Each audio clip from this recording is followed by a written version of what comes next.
We damn sure don't want to be a socialist nation. This ain't Denmark, this ain't Finland, this ain't Sweden, this is the United States of America. You roll over to these borders with the vision and the fantasy and the passion that, yo, here I can achieve anything. I ain't trying to be like everybody else. I'm trying to be one on one. That's what this is about in America. We don't talk about that enough when it comes to the socialists.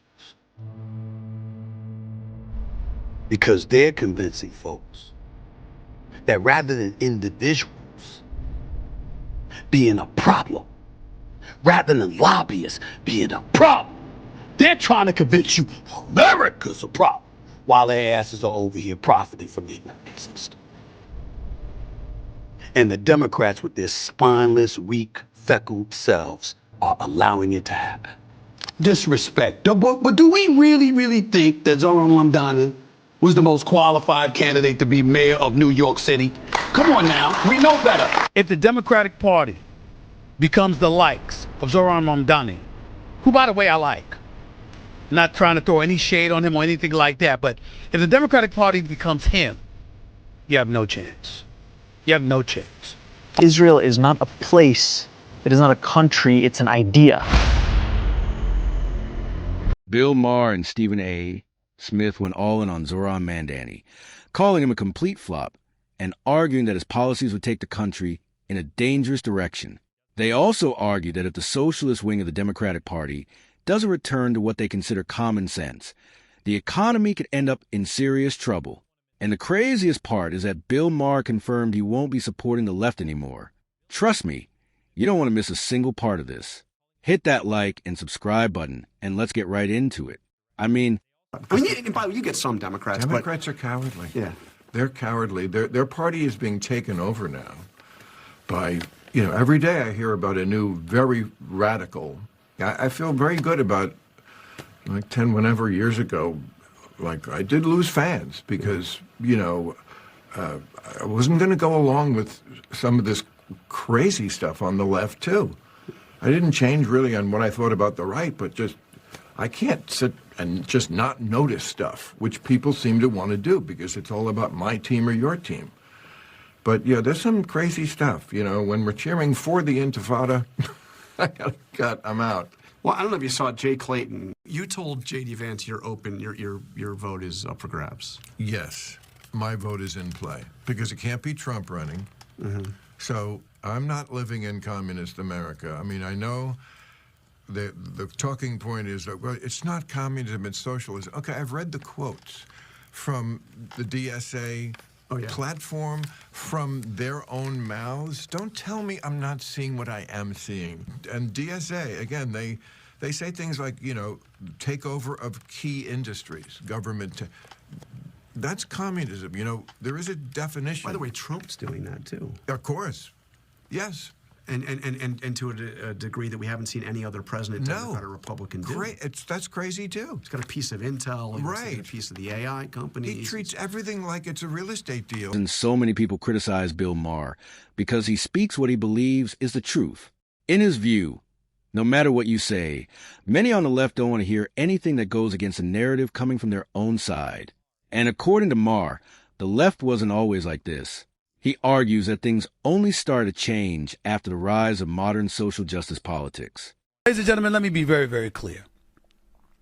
If the Democratic Party becomes the likes of Zohran Mamdani, who, by the way, I like, not trying to throw any shade on him or anything like that, but if the Democratic Party becomes him, you have no chance. You have no chance on a national basis in terms of the presidency. In Senate, seats in the House, you have no chance. You have no chance. I want to be very, very clear about that. You might have a Democratic socialist sprinkled here and there, but that ain't what America is. America's about capitalism. America's about dollars and cents. America's about an economy, a flourishing economy. Okay? And you know what it's not about? Free stuff. Somebody got said, so I'm going to say it. Somebody got said, so I'm going to say it. Somebody got said, so I'm going to say it. And this party has gone so far to the wrong side of the aisle that it's become completely disconnected from reality. They've forgotten what will actually benefit people in the long run. And that's exactly what's happening with Zohran Mamdani. People seem to think catchy speeches are more important than actually leading the country. So you think Mamdani's a great one, huh? I do. I mean, did you see his Knicks speech?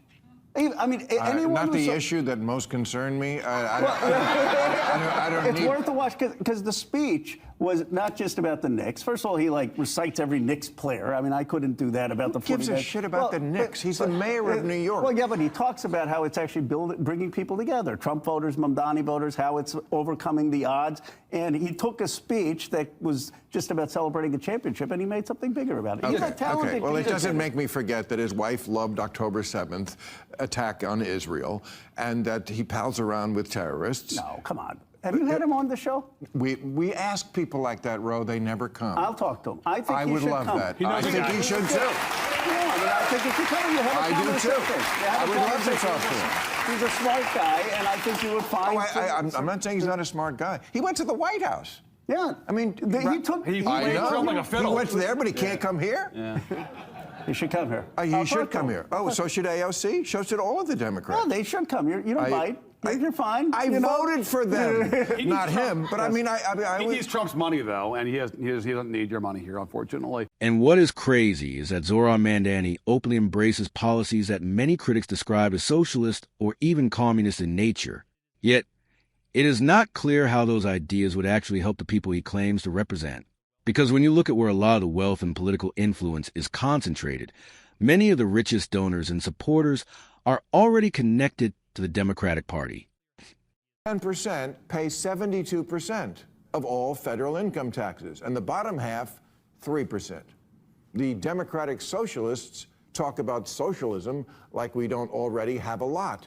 Social Security, unemployment, Medicare, nutritional assistance, Medicaid, Obamacare, disability, housing subsidies. Again, not against it, just the same question. How can you be soaking the rich and failing the poor so badly? But here's the truth. You're not going to get health care to these people by threatening to tax and eat the rich. You raise billionaires' taxes, they just leave the state. Or they leave the country. Or in some cases, the planet.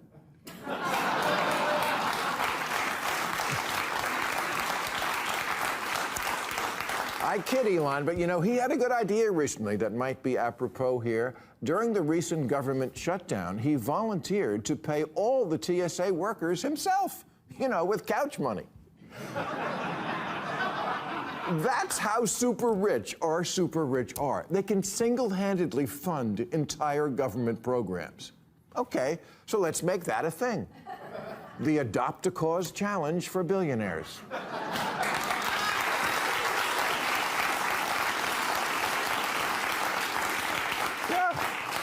Teachers who buy school supplies with their own money, or people without homes, or disaster victims, whatever it is, make the rich competitive about solving it, because that's all they care about anyway, beating each other. At the same time, many on the left are furious about people like Elon Musk becoming even wealthier. Yet, they often ignore how dependent their own states are on successful businesses and high-income taxpayers. And it's not just that. Sanders has actually said that it's ridiculous to give $250 million to elect President Donald Trump. Amidst being in the wealthiest city in the wealthiest country in the history of the world, we already see an exodus of working and middle-class New Yorkers. So I don't have a hesitation in asking those who make the most amount of money in the city or the most profits in the city to pay a little bit more so that everyone can actually stay in this city. It's also something not just about justice or the ability for working class people to live here. It is also actually about ensuring that corporations can continue to attract the top talent to this city. Because in a city where childcare costs more than $20,000 a year, I've heard from corporate leaders about how difficult it is for them to attract individuals who would work at their companies but want to raise a family, because you could be making $300,000 a year and you will feel that $20,000 a year because of the fact that we have allowed for the absence of affordable childcare to become reality here in this city. And what's crazy is that before all of this happened, Bill Maher warned that Zohran Mamdani would tear everything apart. He said this was exactly the direction things were heading. And now many people believe those warnings are becoming a reality. And finally, how terrible Bernie Sanders is, Right. and you can buy that election, right? That's your Right. constitutional right. I think that's probably the worst decision that the Supreme Court has ever made. So what is the result of that decision? The result of that decision, let's take us to where we are today, is that Elon Musk, and I know Elon was on your show, and he's here in Austin, huh? Yeah. Okay. And we could talk about Elon, but he spent $270 million to elect Trump as president. Okay. I think that's absurd that any one person. What's the most someone donated towards the Harris campaign? They spent a lot of money on Harris as well. They spent $1.5 billion just Combined. over the course of a couple of months. You got it. All right, let me talk about it. So Yeah, I'm not here let's just talk to say about it's that. a Republican. That's my point here. Right. Okay. So Musk spends that money, and what's his reward? He becomes the most powerful person in government for 3 or 4 months. Okay, fine. And instead of actually leading, what some Democrats are doing looks like they're digging a 10-meter hole, convinced they're burying Trump for good, only to end up trapping themselves deeper in it. In the end, it might even backfire and hand Trump the very momentum they were trying to take away. It's either defund the police or military in the streets. Either MAGA's crypto crony capitalism or city-run grocery stores.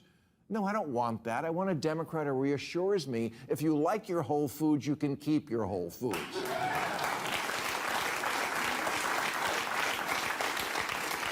Governor-elect Spanberger once said about Biden's presidency that, quote, nobody elected him to be FDR. They elected him to be normal. Normal.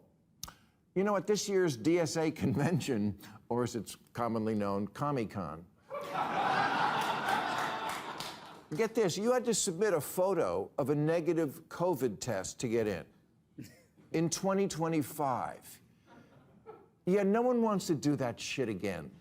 We've had enough of Trump's macho bullshit and also enough of pussy politics. Yeah. Guy couldn't help himself. Yeah.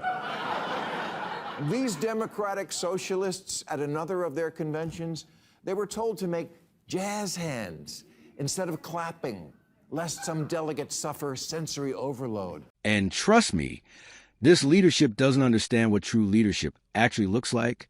All they want to do is say whatever they think people will either love or hate, hoping it will be enough to elevate them to a higher position. That's not leadership.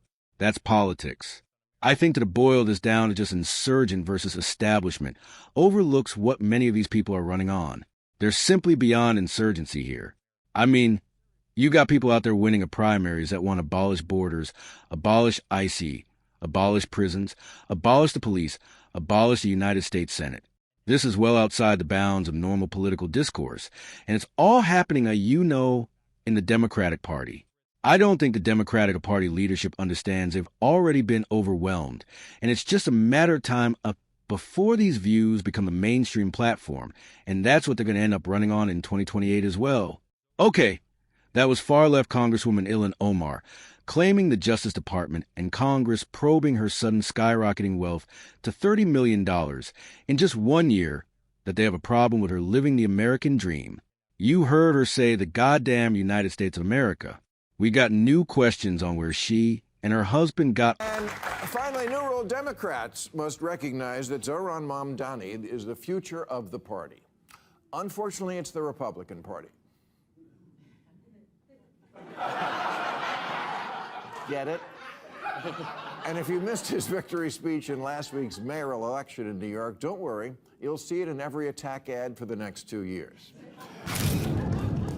Now, Mamdani seems like a nice guy, and I congratulate him on an extraordinary political achievement. But before the whole left side of the country catches socialism fever, let's listen to the other big winner in last Tuesday's election, Virginia Governor-elect Abigail Spanberger, who, before the 24 election, said things like, if the party didn't shift to the center, we will get fucking torn apart. And we need to never use the word socialist or socialism ever again. Well, she was right, but they didn't listen. Typical, am I right, ladies? This is a serious problem for Democrats. Less than 1 in 4 Democrats under 30 say they're proud to be an American. 54% say they're embarrassed by it. Embarrassed? Like America's your mom picking you up at school? You're embarrassed to be an American? Well, guess what? The feeling's mutual.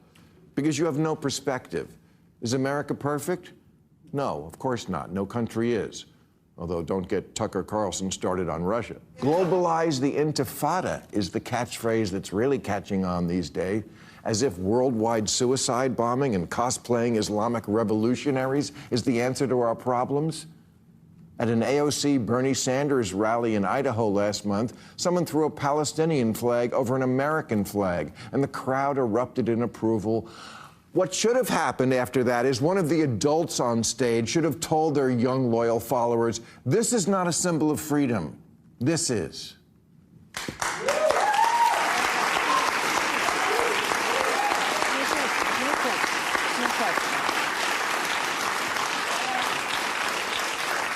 If the thought leaders in the Democratic Party keep encouraging and not rebuking the idea that America is cringe and the people who run Gaza are great, the Democrats are doomed. Alyssa Slotkin's right. Liberals are weak and woke, especially the white ones, and they indulge all sorts of nonsense from their kids, a pattern that then continues on in the Democratic Party. Last election, it was all the gender stuff, the insistence that men can have babies and such, and now I fear that we like the terrorists is the new that. Liberals need to push back on the dumb ideas that come from their children. The Democrats' problem is the energy of the parties with the young and the young are with the terrorists. That's not good. So talk to your children and remind them, you don't really want to live like your heroes in Hamas. All the shit you do all day, it was all made in America. Your smartphone, your Grubhub, your freedom to bitch about America, that's all American stuff. You tell your phone you want a milkshake and a guy brings it to your house. Please, you couldn't survive a week living in Intifadaville. So I think the Democrats will do very well in the midterms. 2028 is a different story because by then, this wing of the party, this new wing with all the energy, and it's not just a few people anymore. Every day I read about a new person in some Colorado and Wisconsin, somebody who is saying some variation of not defund the police, abolish the police. No prisons, no police. Like, what world do they think we could possibly live in under these conditions? It's just a level of nutty that I'm so glad that whenever it was, I was like, no, I'm not going along because this is where it ends. You know, these DSA people are deeply anti-Israel and they're deeply anti-America as well, too. And now look at the kinds of people that they've said. Look at the things that they've been forced to delete, what they've said online. And that's not ancient history thing. These are recent things that they've said and that they've done. And it's indefensible. And I don't know why other Democrats, we just can't collectively say they are not Democrats. They can run if they want, but not as a Democrat. You know, these are extremists, and usually they're incredibly anti-American and are willing to even wipe their mouths with the American flag. Yeah, of course, you're referring to Chevalier there in her since-deleted tweet. I want our viewers, and many of them know this individual, but this is El Said. He could be the nominee for Senate in Michigan. Here are some of his thoughts on Medicaid. Listen to this. We have a multi-class healthcare system. And too often in urban communities, because of structural racism, because of the circumstances of segregation, you end up having situations where you may have health insurance through Medicaid, but you don't have health care because you can't get your Medicaid accepted where you need to get care. Now, this is the new socialist in place of Graham Plattner that they're rallying behind. What do you think of him? Yeah, no, it's hilarious. You know, Bernie is there campaigning for this guy. You know, humble yourself, Bernie. You know, you just push an accused rapist and imploded up in Maine, and now you're pushing, you know, essentially a pro-Hamas candidate that's been anti-American and deeply anti-Israel. You know, he's a socialist that earned $700,000 last year. His wife, in private practice, she refuses to accept Medicaid for that. I mean, you know, he's a phony, and he has said incredibly anti-American thing. Jew hatred isn't just acceptable now, it's cool. Celebrities love it and make it trendy. It's the new Che Guevara t-shirt. The Islamophobia is just as bad argument is simply a false equivalency. Can you name a Jewish professor who talks about Muslims the way they get talked about? No. Anti-Jewish crimes, hate crimes, now outpace anti-Muslim hate crimes 9-1. It's not a contest, and I'm certainly not saying do more of the other. I'm just saying these are the numbers, the facts, the reality. There is a frothing anxiousness for the literal extermination of this one group. And Democrats, where are you? If any other minority group was being talked about this way, you'd break out the kente cloth and have 10 benefit concerts. But because you see that so many of your brainwashed by TikTok constituents now have an unfavorable view of Israel, you indulge them when you should be correcting them. You don't tell your woke idiots Israel isn't a colonizer or an apartheid state or committing genocide, and that if you brats had to spend a week anywhere in the Middle East other than Israel, you would understand what liberalism is not. All the people likely running for president now on the Democratic side want it known they don't take money from AIPAC, the Israeli lobby, a stance which gives permission to actual anti-Semites to say, see, we're right about Israel. That's a dirty money from a dirty country. Oh, please, you take money from crypto and factory farmers and big tech, from Diddy and Weinstein and Epstein, but AIPAC is too far? Let me just say this to all who ask me, why are you harder on the Democrats than you used to be? Until you fix this whole issue, stop asking me. I think to boil this down to just insurgent versus establishment overlooks what many of these people are running on. They're simply beyond insurgency here. I mean, you've got people out there winning primaries that want to abolish borders, abolish ICE, abolish prisons, abolish the police, abolish the United States Senate. This is well outside the bounds of normal political discourse, and it's all happening in the Democratic Party. I don't think the Democratic Party leadership understands they've already been overwhelmed, and it's just a matter of time before these views become the mainstream platform, and that's what they're going to end up running on in 2028 as well. Okay, that was far-left Congresswoman Ilhan Omar claiming the Justice Department and Congress probing her sudden skyrocketing wealth to $30 million in just 1 year, that they have a problem with her living the American dream. You heard her say the goddamn United States of America. We've got new questions on where she and her husband got all that money.